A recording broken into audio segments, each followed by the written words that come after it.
All right, let's dive into a topic that hits home for everyone. A&D shapes the world around us. Sexual ethics. We're using the Baha'i faith as our lens today. There's this excerpt that really grabbed our attention. Oh, yeah. It's fascinating how spiritual principles can be a guide, especially in a world where ideas about relationships and even what's right and wrong are always changing. It's true. What's considered right and wrong in this area has changed dramatically, even in our lifetimes. But the Baha'i approach is fascinating because it's not just like a list of rules. Right. It's about understanding the deeper purpose of sexuality and how it connects to our spiritual growth and the well-being of society as a whole. That's what I'm really curious about. It's easy to get lost in the debates, the headlines, but what does it actually mean to live an ethical life when it comes to sexuality, especially from a Baha'i perspective? Well, the excerpt today highlights 3 core Baha'i teachings. Okay. Chastity, marriage as a divine institution, and understanding that sexuality serves the purpose of both procreation and unity. Okay, let's unpack that a bit. Starting with chastity. That's a word you don't hear too often these days. What does it actually mean in this context? In the Baha'i faith, chastity is about more than just abstaining from sex before marriage. It's about approaching sexuality with a sense of purity, intentionality, and respect.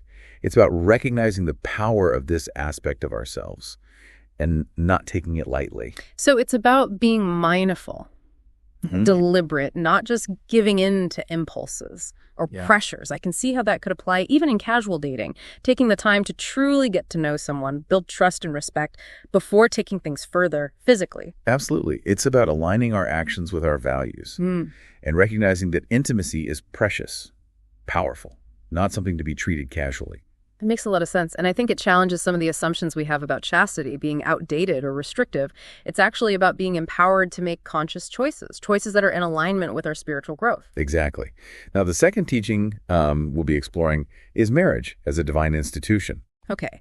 Now, that's what I'm really curious to hear more about.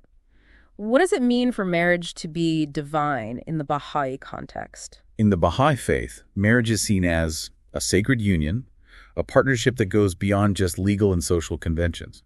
It's a reflection of the spiritual bond that exists between all of us and the divine. So it's about more than just finding someone you're compatible with. Right.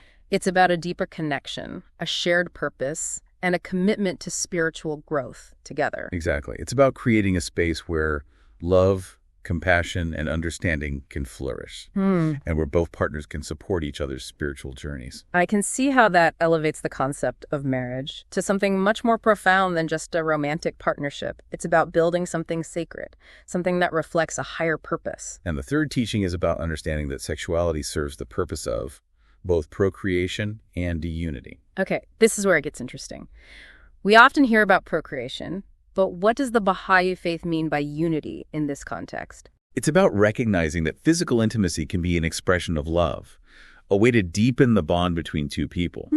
It's about creating a sense of oneness, not just physically, but also emotionally and spiritually. So it's not just about having children, it's about fostering connection and intimacy within the context of a committed relationship.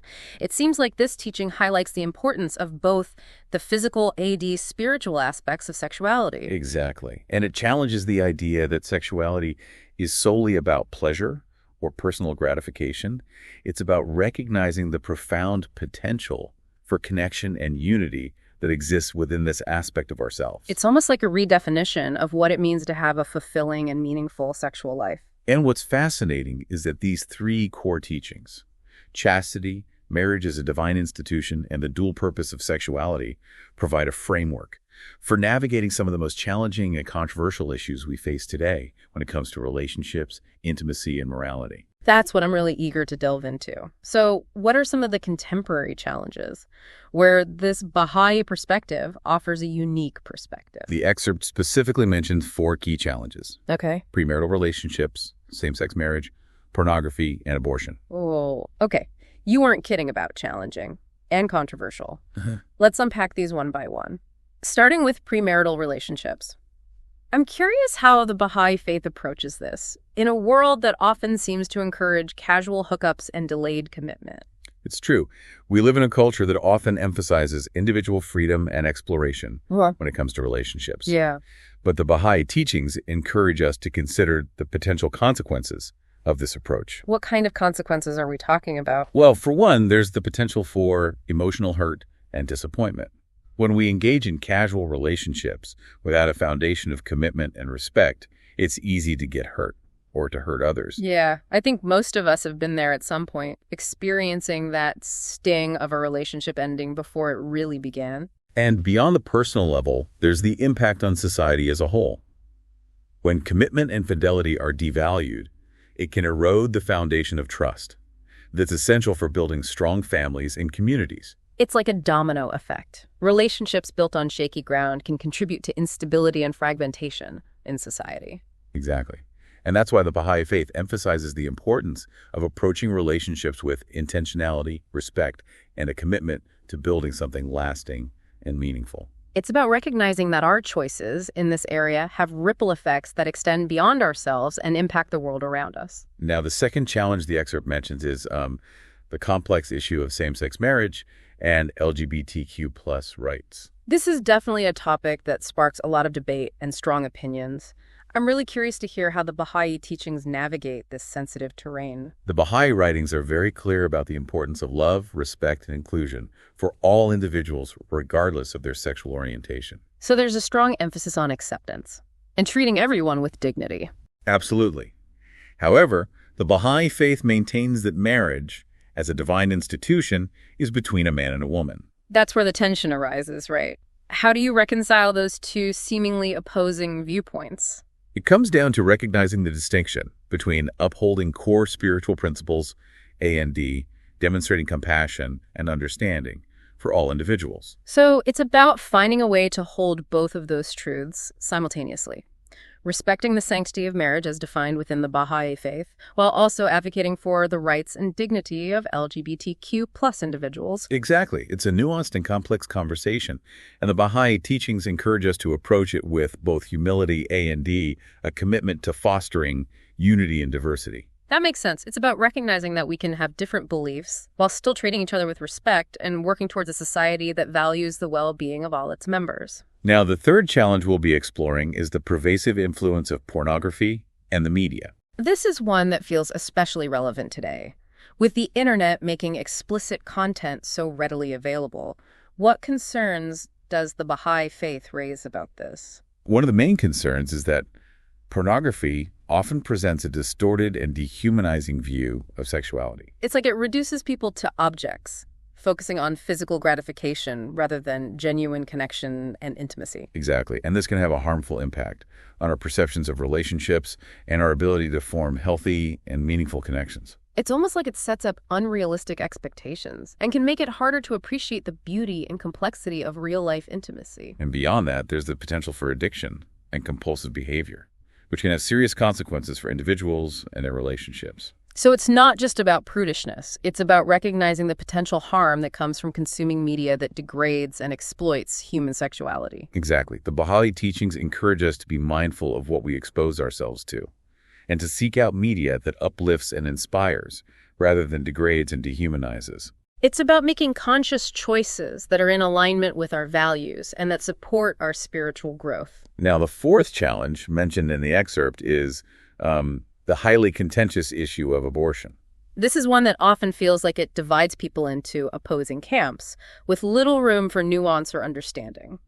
I'm interested to hear how the Baha'i teachings approach this sensitive topic. The Baha'i faith emphasizes the sanctity of life and recognizes the spiritual significance of every human being from the moment of conception. So there's a deep respect for the potential of life, even in its earliest stages. However, the Baha'i teachings also acknowledge the complexity of this issue and the difficult circumstances that individuals may face. It's about recognizing that there are real-life situations where women may need to make incredibly difficult choices about their bodies and their futures. Exactly. And the Baha'i faith encourages individuals to approach this issue with prayerful consideration, seeking guidance from their own conscience and consulting with trusted spiritual advisors. So it's about honoring the sanctity of life while also acknowledging the need for compassion and understanding in individual circumstances. Exactly. It's about navigating this challenging terrain with sensitivity, wisdom, and a deep respect for both the spiritual A&D, practical dimensions of this complex issue. It's a reminder that there are rarely easy answers when it comes to these kinds of ethical dilemmas, and that thoughtful reflection and consultation are essential. And I think what's really powerful about the Baha'i perspective is that it goes beyond simply stating positions on these issues. It provides a framework for understanding the deeper spiritual principles at play and encourages us to engage in these conversations with a sense of empathy, humility, and a commitment to finding solutions that uphold the well-being of all involved. That's a great point. So we've laid out these 4 key challenges that the source highlights. But how does the Baha'i faith actually propose we address them? Is it just about individual choices? Or is there a broader framework for creating positive change in society as a whole? That's a great question, and it leads us into the next part of our deep dive, where we'll explore the practical solutions the Baha'i faith offers for creating a more just and harmonious world. I'm intrigued. Stay tuned, listeners, because things are about to get really interesting as we delve deeper into the Baha'i teachings and their relevance for the world today. All right, so we've explored some really complex challenges around sexual ethics that the source highlights, but now I'm curious to dig into the solutions. What does the Baha'i faith actually suggest we do about all this? Well, it's not about just, sitting around philosophizing. The Baha'i faith is about action, about putting principles into practice. And the excerpt points to 4 key areas where we can make a difference. Okay, hit me with them. What are these 4 areas of action? Education, fostering unity and diversity, spiritual practices, and consultation. And I think what's interesting is that these aren't just for the Baha'i community. They're principles that can be applied to any effort to create positive change. Okay, I like where this is going. Let's break these down one by one, starting with education. What kind of education are we talking about here? Is it just about, sex ed in schools? It's much broader than that. The source emphasizes that education on sexual ethics needs to go beyond just the biological facts. Right. It needs to encompass the spiritual and social dimensions as well. So not just the mechanics, but the meaning and the impact. What would that look like in practice? Well, imagine young people learning not just about anatomy and reproduction, but also about the importance of respect, consent, responsibility, and relationships. Imagine them exploring different perspectives on love, commitment, the purpose of sexuality. It's about empowering them to make informed choices that are aligned with their values and that contribute to their own well-being and the well-being of others. Exactly. And this kind of education doesn't stop in adolescence. It's ongoing throughout our lives as we encounter new challenges, new perspectives. So it's not just about, picking a box in school. It's about cultivating a deeper understanding of ourselves, our relationships, and the role of sexuality in our lives and in society. Now, the second area of action is fostering unity in diversity, which might seem kind of counterintuitive when we're talking about something as potentially divisive as sexual ethics. Yeah. How can we find unity when there's so much disagreement? That's a really good point. It's easy to fall into the trap of us versus them thinking, especially on topics that evoke, strong emotions, moral convictions. And yet the Baha'i teachings emphasize that unity doesn't mean uniformity. It's not about everyone agreeing on everything. It's about recognizing our shared humanity, respecting each other's differences, and finding ways to work together toward the common good, even when we disagree on certain issues. So it's more about building bridges than drawing battle lines. Yeah.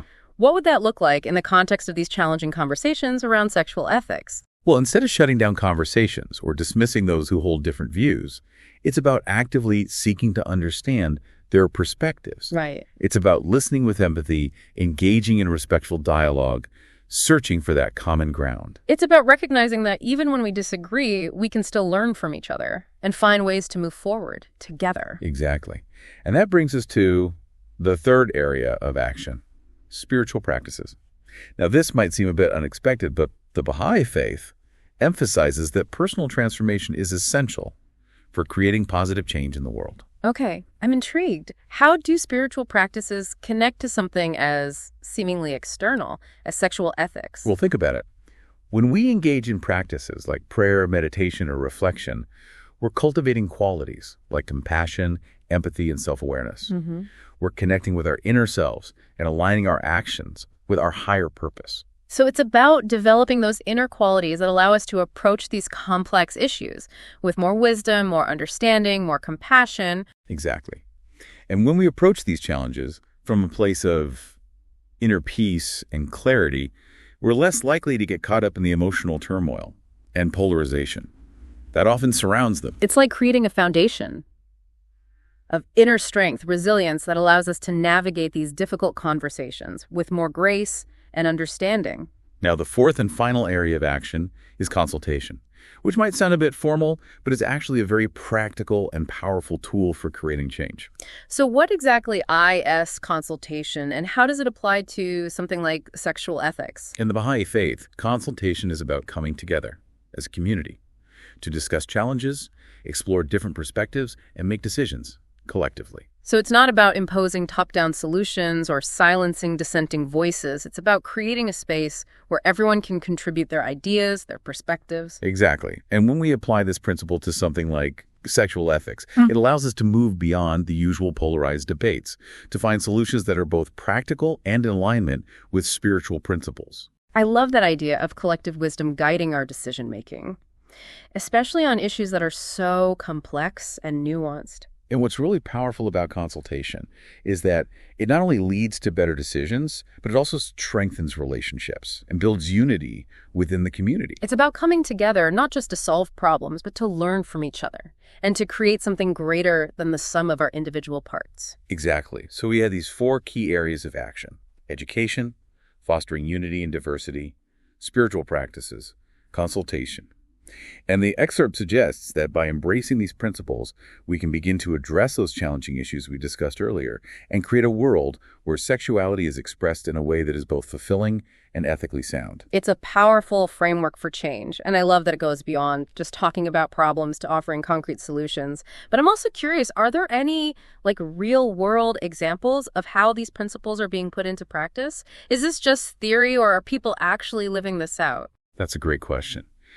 And the source does offer some kind of fascinating glimpses into the Baha'i experience. For example, it mentions the guidance of Abdu'l-Baha on marriage. Okay, remind us, who is Abdu'l-Baha and why his guidance is so significant? Abdu'l-Baha was the son of the founder of the Baha'i faith, a central figure in its early development. He's known for his wisdom, his compassion, and his ability to bridge cultural divides. So his teachings carry a lot of weight within the Baha'i community. What did he have to say about marriage? Well, one of his key teachings on marriage is that it requires more than just physical attraction or shared interests. It requires spiritual unity. Okay, that sounds beautiful. But what does spiritual unity actually mean in practice? It's about connecting on a deeper level, beyond the superficial, sharing values, aspirations, a commitment to spiritual growth together. Abdu'l-Baha emphasized that a truly successful marriage is one where both partners support each other on their spiritual journeys and work together to build a life that reflects their shared beliefs and values. It's like a partnership that transcends the material world, connects on a soul level. Exactly. And the source provides a beautiful anecdote to illustrate this point. Abdu'l-Baha once counseled a young couple who were deeply in love, but from very different backgrounds. He told them, if you wish to live a happy life, choose a partner who is your spiritual companion, someone who shares your deepest longings and aspirations. For in the garden of love, it is the fragrance of the soul that truly matters. Wow, that's so poetic and profound. It really highlights the importance of choosing a partner who aligns with you on a deeper level, beyond just the superficial. And the source also points out that early Baha'is were known for their chastity, which demonstrates that these teachings aren't just abstract ideals. Right. People actually live by them, even when it went against societal norms. It's one thing to talk the talk, but it's another thing entirely to walk the walk. What was it about the early Baha'is that made them stand out in this regard? Well, they understood that chastity wasn't just about avoiding sex before marriage. It was about cultivating purity of thought, intention, and action in all aspects of their lives. It was about treating themselves and others with respect, recognizing the sacredness of human relationships. So it was a way of life, a commitment to living in accordance with their spiritual principles, even when it was challenging. Exactly. And their example shows that living a chaste life doesn't mean denying or suppressing sexuality. It's about channeling that energy in a way that is both fulfilling and in alignment with one's spiritual beliefs. It's about recognizing the power of sexuality and choosing to express it in a way that is both responsible and life-affirming. And those choices have ripple effects, not just on individuals, but on families, communities, ultimately on the world as a whole. That's a powerful thought.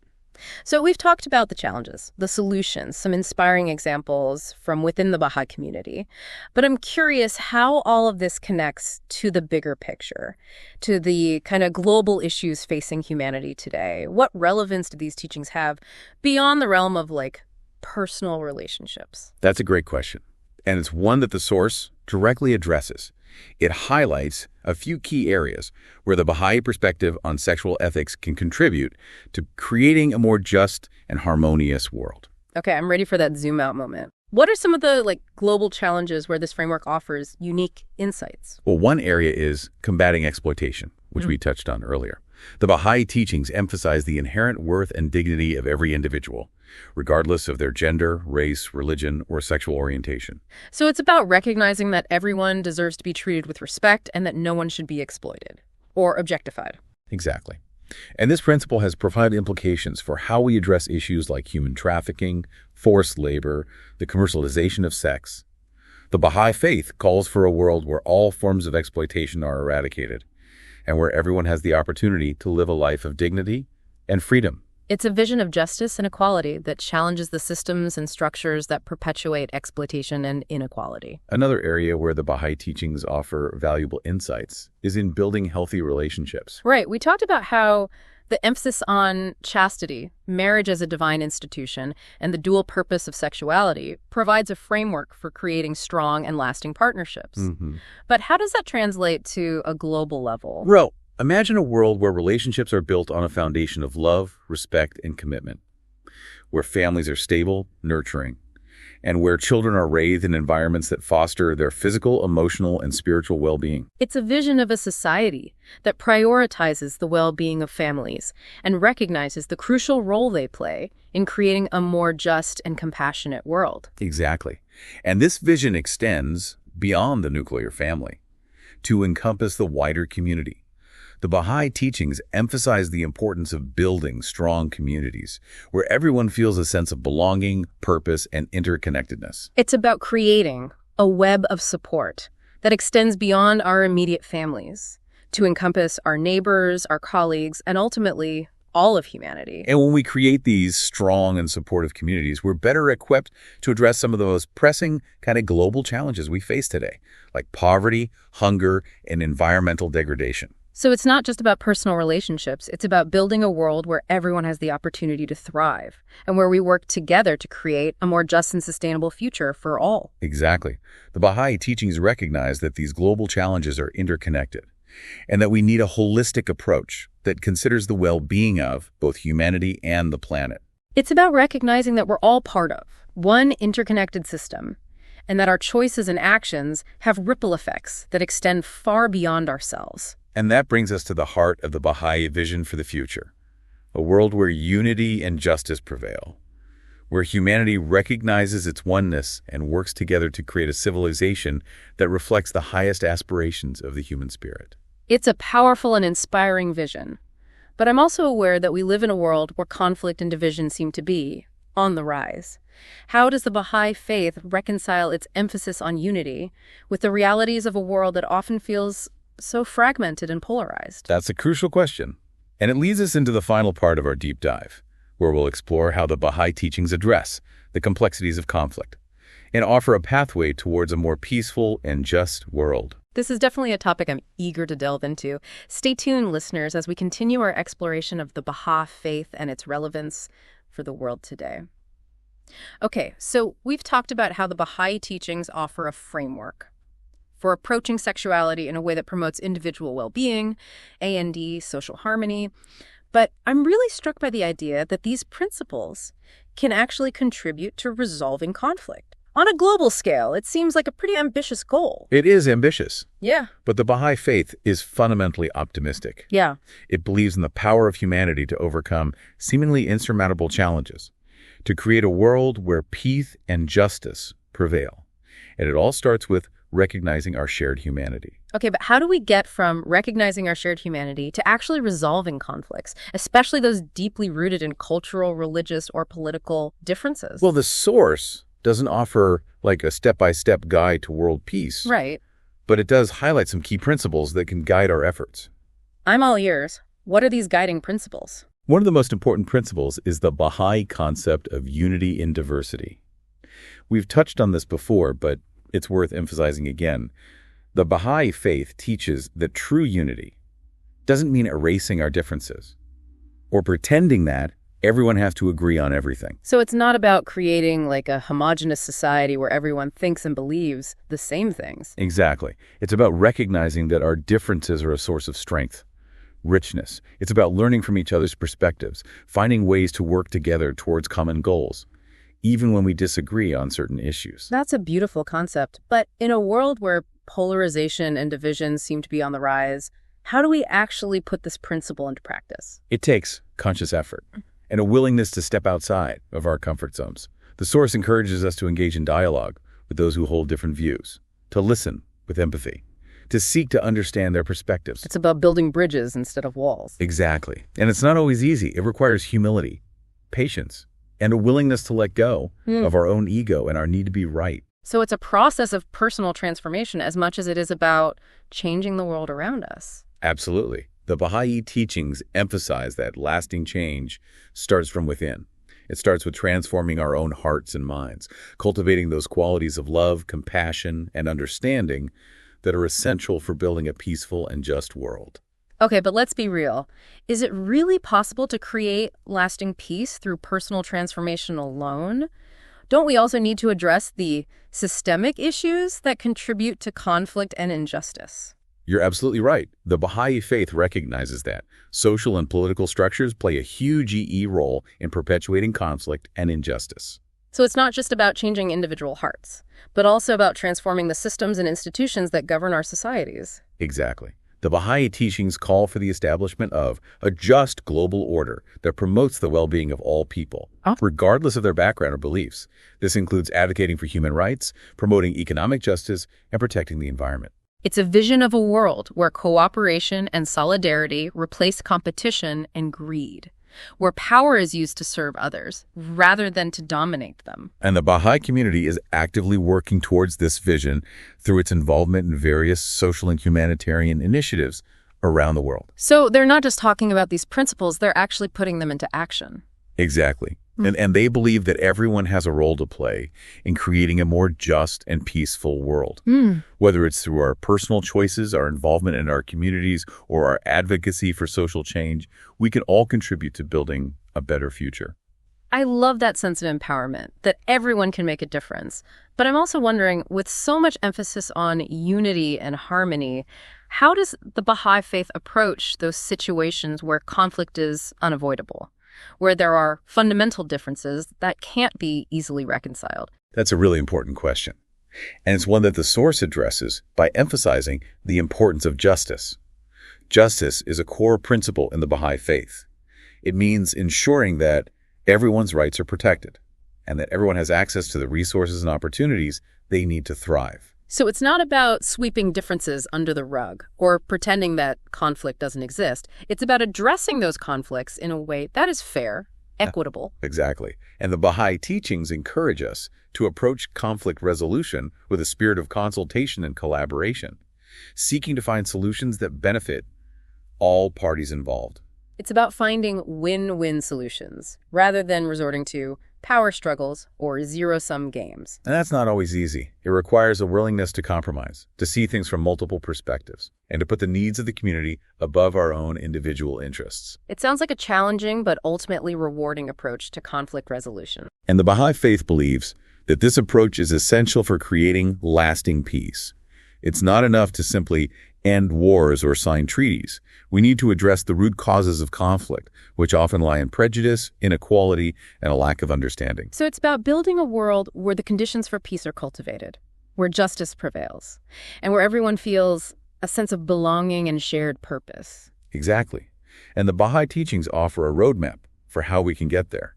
It's a journey that requires both personal and collective transformation, a willingness to challenge our own assumptions, and to embrace the diversity of human experience. It's a journey that calls for courage, compassion, and unwavering hope in the power of humanity to create a better world. And that's a message I think we all need to hear right now. As we grapple with the complexities of a world facing unprecedented challenges, we can find inspiration and guidance in the Baha'i vision of unity, justice, and lasting peace. Wow. I think we've covered an incredible amount of ground in this deep dive. We've explored the Baha'i teaching on sexual ethics, their approach to conflict resolution, and their vision for a more just and peaceful world. But more importantly, I think we've been challenged to think differently about how we approach these complex issues. And I hope this deep dive has sparked some curiosity and inspired you to explore these ideas further. The Baha'i teachings offer a wealth of wisdom and insights that can enrich our lives and empower us to become agents of change in the world. Thank you so much for joining us on this journey of discovery. Remember, the path to a better world starts with each one of us. So let's continue to dive deep, to question, to learn, and to work together to create a future where unity, justice, and peace prevail. And as we wrap up, I'd like to leave you with one final thought from the Baha'i writings. The world is but one country, and mankind his citizens. Let's embrace this vision of global citizenship and work together to build a world worthy of that name. That's a beautiful and inspiring thought to end on. Thank you for listening, and until next time, keep diving deep.